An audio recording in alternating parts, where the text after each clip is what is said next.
We'll do tag team up here from time to time. I'm Dr. Gary Lee. This is Dr. Rob Pomahawk with Modern Health U. Modern Health U is a medical diagnostics center. We found that diagnostics tend to lag behind a little bit in our industry in Utah, and that a multi-level approach of providing diagnostics that become fairly irrefutable are important for chiropractors to get paid and for attorneys to be able to do their job. So tonight, as we go through this, we got a lot to cover. I'm going to ask you to keep an open mind. Maybe some preconceived notions that you have about diagnostics, about insurance industry, about the way things work, may not be what they used to be, and things are changing. So keep an open mind, and we're going to go through that. Everybody ready? Everybody ready? Buckle up. We're going for a ride.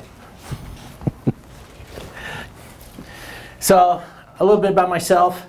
I'm co-founder and chief medical officer at Modern Health U, Advanced Injury Diagnostics. I'm a chiropractor. I've run Elevation Health for a good number of years, and then just a solo practitioner for a number of years in the past. I've specialized in chiropractic biophysics, so a lot of that is biomechanical information and diagnostic information. I've worked as a scoliosis provider until this year, and I stepped away from that and I'm just a little too busy right now. But I've thoroughly enjoyed that. Worked with Posture and digitizing x-rays and utilizing that information to support our cases and get better diagnostics. A number of good things. We helped work with, is anybody from Reyes Radiology here? Were they coming tonight? Are they sponsored tonight? No. Oh, skip them. I'm just kidding. I'm just kidding. We're going to talk a little bit about MRI that we have worked in conjunction with them to develop, which is great. And I've done expert witness work for the last 3 years. We've done just under 100 cases of expert witness work for attorneys. And it's been a real eye-opener, I'll tell you. So, Dr. Rob. Yeah.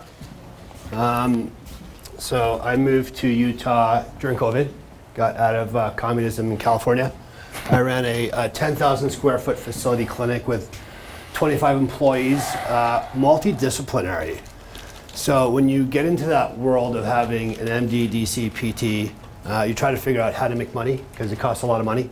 And then you realize that when you're a chiropractor, you're looking at specific pain in a specific way. And then you realize when you're working with functional medicine and they introduce you to lab testing and allergy testing and blood testing, you realize that there's other aspects that come into play to analyze a patient. So it kind of opened up this entire different world of what a person's really coming to you for is, why am I in pain, how do I get out of pain, and how do I improve my quality of life. Moved to Utah and then worked with Salt Lake Surgical, where I was involved in understanding causality in car crashes and looked at what the mid-levels were doing and unfortunately how it was affecting cases. So worked with surgeons, attorneys, other chiropractors, and the pitfalls that were occurring in the PI world. So for the last 4 years, we've been to Utah, California, Arizona, understanding how to improve the game that as a chiropractor, we're kind of get screwed on, right? And so how do we unscrew that process by looking at it from multi-different approaches to have better outcomes for us as chiropractors, for our attorneys, and mainly for our patients. So that's the purpose of why we created Modern Health U. Back to me, yeah? Yeah. All right, so Modern Health U, you know, this is the modern era, guys. Things are changing fast in the world. So we have developed what we call a med tech company. It's not just a medical company, it's not just tech anymore. You got to mix the two, and you're going to see as we go through some of this information how that basically works. So we look at medical diagnostics and looking at pain and performance. And a lot of times we think of just pain, right? My patient's got in pain. All right, how does that affect them? Are we diagnosing and reporting how it affects them now and in the future? And how are they able to perform? Is it just pain we're trying to get rid of, or we're trying to give them back normal performance either in sports or in their job or in normal life, right? And how we work through that. So PI Crash Clear, I'm going to turn you over to some of these other Crash Clear and some of those. So 5 years in the making, conversations with behavioral health specialists. conversations with lab testing, leaky gut, leaky brain. Like, what is that all about? And so we realized that when you take a look at a person, there was a whole bunch of things we weren't asking. We started asking concussion questionnaires and PTS questionnaires and sleep questionnaires. And when you start getting this information back from your patients, you're kind of shocked. You didn't realize how emotionally concerning your patient has and how it affects their ability to function in life and heal. So we divide our evaluation process through body, brain, and behavior. And so we're sort of like the general quarterback of the case, where we gather a whole bunch of information so that other experts have that data, objective and subjective, so that way they are able to make a conclusion on what the person's suffering from. And then about 5 years ago, grew up playing hockey because I'm Canadian, played pro hockey, worked with a lot of pro athletes when I was in LA, from the UFC to NFL to NBA to mixed martial arts, and realized that a lot of guys were having problems after their careers. CTE, for example, or behavioral issues, and they weren't really allowed to have answers from their organizations. So they'd come to me, we figured things out. I was the only chiropractor in LA since 2010 that had a digital motion x-ray. No purpose for it back then, because what was I even looking at, right? And then started figuring out that a lot of symptoms were occurring from the upper cervical spine. And then, so what do you do with it? And then in 2017, I was lucky to meet a ex-military doctor who was a regenerative medicine expert for 40 years. So we started taking pre-X-rays, pre-MRIs, pre-digital motion X-rays, and then using PRP injections into the spine, and then having post-evaluations, and realizing that we're improving biomechanics, connective tissue, and quality of life, all because we're missing a really important part of, there's ligaments in the spine. There's ligaments that connect the brain to the body. And so in 2020, I was asked by a group of friends of mine to analyze what happens to kids' brains and spines after a year of playing sports. Well, they get whiplash. And guess what also happens in PI? They get whiplash. And there isn't any research in PubMed that looks at what happens to kids' brains and spines after playing a year of sport. So then you start looking at, well, who do you trust when it comes to cognition? And so we found a group out of Canada, and we got NeuroCatch. And what was their research indicating? A year of playing sports without concussions, subconcussions, caused cognitive decline. And cognitive decline leads to mental health disorders, and that leads to CTE. So what do you think's happening to our patients when they're getting hit in the back of the head from a restraining system and no one's diagnosing a concussion? Are they eventually having behavioral issues? Maybe we should look into that. So that's where the research is going. I've been fortunate enough to work with the NHL. So I have a couple patients that we've evaluated. Agents from British Columbia and Ontario are interested. And we just joined forces with PhD students and professors and researchers at a BYU and the University of Utah. The cool thing about that, which we've realized, is where they get their grant money. So they get their grant money from biotech companies and pharma. Well, these guys have to do their research, because if they don't, they don't have a job. But the interesting thing is that they do all their research on animals. And 75 to 80% of that research that is found positive is non-transferable.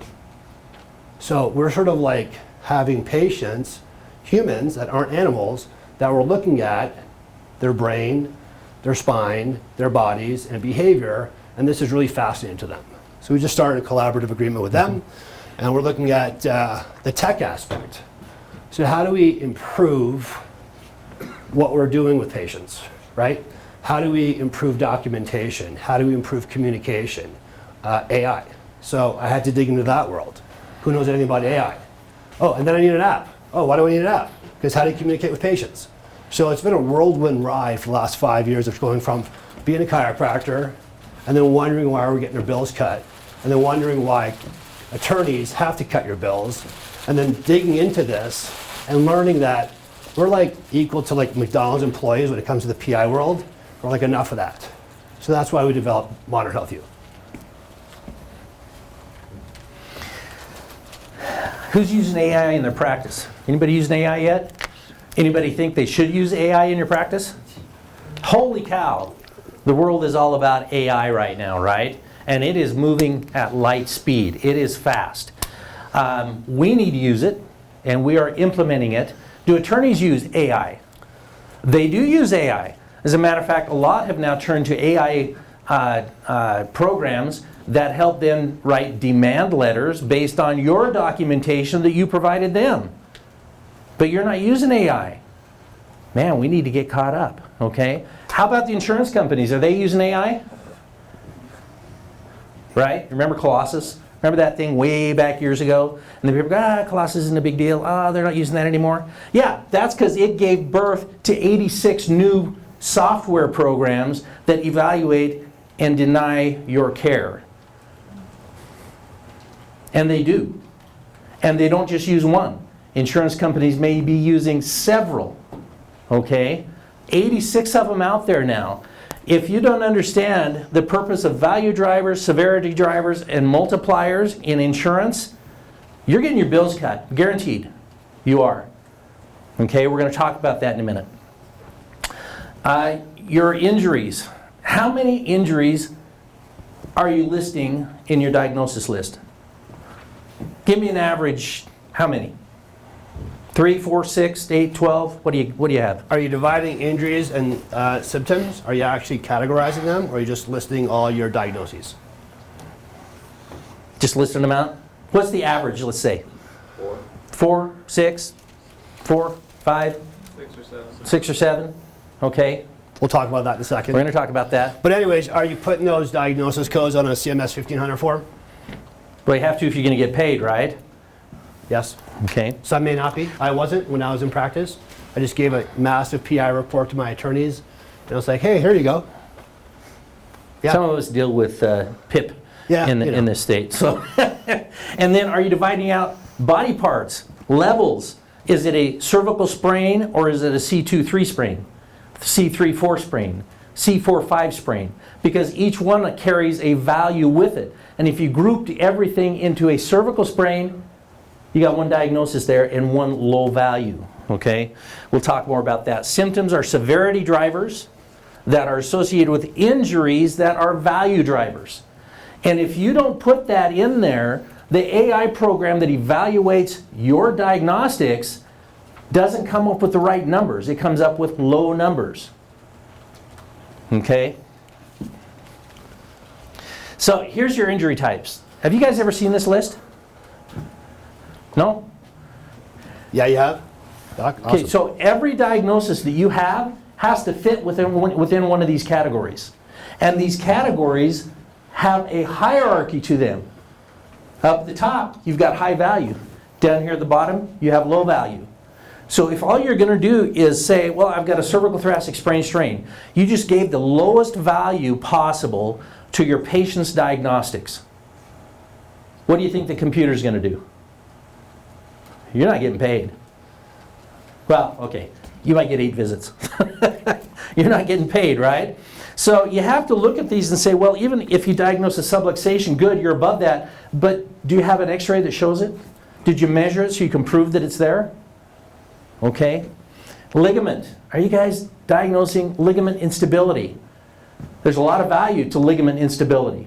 It's a permanent injury that progresses over time and only gets worse. It does not heal on its own. Permanent injury means future care and more money. Do you want to talk about disc?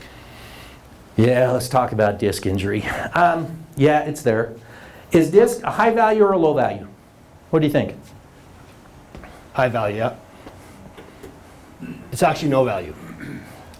So I'll tell here's you what why. you're going to say. And you guys have seen this 1,000 times when you get your radiological report back. What does it say that that disc injury is? Degenerative. Degenerative. There's the magic word right there. Do you know why that is? Do you know why they call it degenerative? And you're stomping up and down in your office going, that happened in the accident. I know it. The patient didn't have it before. They never had any symptoms. And here you're telling me it's degenerative? Don't you guys get upset about that? I did. It's like, how can you say that? So, about a year ago, one of the radiologists from Reyes gave a presentation on terminology for the lumbar spine. Anybody go to that? Man, you missed it. It was great. Because I was stomping when I got out of there. I was so upset. There's a white paper that was published in the American Medical Association Journal, right, JAMA, and it is the literal only terminology that a radiologist can use in the lumbar spine, and it transfers to the cervical spine. And it says, I downloaded it, you can get it, you can read it, you're gonna stomp around too, you're gonna be so upset. Because what it says is that a disc herniation, unless there is evidence of traumatic injury, we're talking severe traumatic injury, that damages that disc, it's degenerative. I don't care if it happened yesterday or not. If you don't have a fracture through the vertebral body that tears that disc, you cannot call it traumatic. It has to be forced into the degenerative category. So the insurance company won't pay for the disc injury, which is a higher value because it's an injury. They'll pay for the symptom. So yes, the person now has radicular symptoms. Congratulations. That's not as valuable as that. But there's ways to properly diagnose that. But don't accept it. Don't accept it. You have to respond in your paperwork, in your report. You get that back from the radiologist. First thing on your next report is what? Got the radiological report back. It says C5 disc is degenerative. I disagree. And then you have to tell him why. Otherwise, what's your attorney going to do when he gets that? We got a degenerative problem here and nobody said anything about it and I don't know what to do with it. And let's get an IME. Let's get a specialist to look at it. And it's an uphill battle, right? That's in there for years. What are you talking about new? So then we went to look at this right here, and this was what the information that we were given usually involves surgery. So we went to major medical insurances, Cigna, Aetna, United, Blue Cross Blue Shield, and in their recommendations, in the medical recommendations, when somebody has a ligament instability, they are recommending fusion surgery or different types of surgical interventions. So even major medical guidelines from major medical insurance companies indicate that if a patient has this, they're going to recommend this. So huge value, not just from the chiropractic profession, from your patient's value for the attorney, but this is what the medical major insurance companies are also saying, right? So if we include this in our diagnoses, severe. Do we always want to go there? Will the patient have to go there? It's not the point. That's what major medical insurances are saying. So we're able to reference that, include that, get that information to the attorneys. Hence they have more value because, hey, this is what major medical insurance is saying. The person may be requiring this in the future. So how many of you have concussion questionnaires in your office? How many people that come in to see you after a personal injury accident have a concussion, MTBI? Do they report headaches? Do they report dizziness or nausea? You know, all of those things would suggest that they did, and we're going to go through some of that. But it's easy to get a couple of questionnaires, right? Great. You diagnosed it, right? You found it. You diagnosed it. What do you do with it? You refer, right? You refer to a specialist that can then work it up and treat it properly, right? Because we don't do that. Well, most of us don't do that. I don't do that. I'm not a specialist in concussion treatment. I'm not a neuropsych or anything like that. I'm a chiropractor. Okay? So we have to look at that. Anything else you want to go over here, Doc? No, that's pretty complete? Yeah. Okay. All right, so let's talk about cervical spine for a moment and imaging. How many order cervical MRIs? Man, you guys are like, you just ate dinner? Let's get a little excited. What we're talking about is groundbreaking stuff tonight. It really is, all right? So a while back, because of my expert witness work and the number of cases I was doing, and it's my job to be the dang detective, because I'm looking at failed cases from my fellow chiropractors who didn't get the patient better. Then the attorney sends it to me and he says, Dr. Lee, why didn't this patient get better? Right? Which, forgive me, should have come from the chiropractor. But it didn't come from the chiropractor, so now they're asking me, why didn't this patient get better? So I started looking at different MRIs that were available. I'm not going to say they're brand new. They've been available for a while, but they're not being utilized. So I said, okay, I've got patients with neck problems, and I know what myelopathy is. Does everybody know what myelopathy is? Because You got to know what myelopathy is. Myelopathy, M-Y-E, myelopathy. So cervical myelopathy is a group of neurological symptoms caused by cord compression. Okay? Cord compression. It can include radiculopathy. I've got this patient with ulnar neuropathy. Guess what? The MRI comes back and says there's no foraminal compression. Well, there goes your diagnosis. Then why does your patient have the neuropathy? And that's where it ends. And then the attorney's got to battle that out as to why this patient still got ulnar neuropathy, but the MRI didn't come back, right? So we looked at flexion extension MRI. Is anybody ordering flexion extension MRI? Boy, you got to start doing that. I'm going to show you some amazing things. And in addition to that, we started looking at the upper cervical PD images. Now, bless their hearts. Reyes used to tell me, Dr. Lee, send us your patients over. We can do upper cervical imaging on our 1.5 Tesla, and we'll find those ligaments. Baloney. I tried it. We did a bunch. I never got a positive finding. Not once. I'm like, that didn't work. And then they got the 3 Tesla. Is everybody ordering their MRIs on a 3 Tesla? Oh, guys, 3 Tesla. 3T imaging is freaking amazing. All right? This is Utah. I can say freaking. All right? Because they can see those ligaments. And in addition to that, they have an AI-assisted diagnostic program that helps them to find them, because those ligaments are small, right? Alar transfers, those little C1, C2 ligaments, tiny. They find them. Is that a problem? Yes, because ligament injury does not heal on its own. That is a progressive problem that will just get worse with time and likely at some point lead to surgical intervention. So what happens when you have positive findings in the upper cervical? Does that affect something else? CSF? Yes, and we're going to talk about that too. Do you ever, I mean, we go down these rabbit holes, right? Because we bounce ideas off each other. It's like, what causes that concussion? All right, well, we think we know. What if the patient still has concussion symptoms 6 months down the road?